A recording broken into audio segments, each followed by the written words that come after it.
I once went to Jagannath Puri. You've probably been there too. There, when they make prasad for the Lord, it's not cooked in a pressure cooker.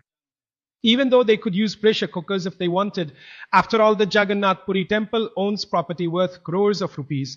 They still choose not to. So I asked the head priest at the temple, why is the Lord's prasad, meaning the dal and rice that are served as prasad, always cooked in clay pots? Those of you who have been to Jagannath Puri, you know that their dal is served in clay pots, and you also get khichdi made the same way. So I pressed the question a bit further with the head priest and asked, why do you insist on cooking only in clay pots? He just replied with a single line, clay is sacred, which is true.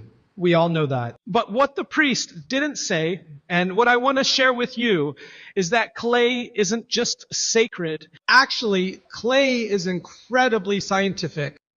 Because our bodies are made from clay, whatever's in the clay is also present in our bodies, and whatever is in our bodies, you'll find in clay as well. And when the body is cremated, the entire body turns into just 20 grams of earth. A body weighing 70 or even 80 kilograms is reduced to only 20 grams of earth, which we call ash. And when I had this ash analyzed in a laboratory, it was found to contain calcium, phosphorus, iron, zinc, sulfur.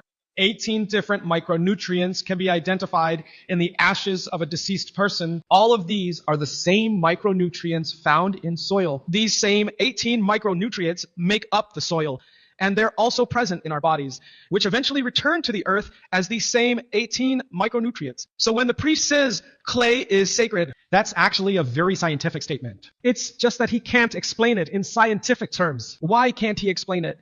Probably because he hasn't studied modern science, or maybe he just doesn't know. But modern science has revealed these results.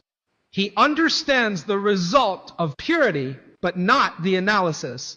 That's something only fools like us know. I consider myself a fool compared to that priest. Why? Because it took me 3 months to do the analysis, while he explained in just 3 minutes that clay is sacred.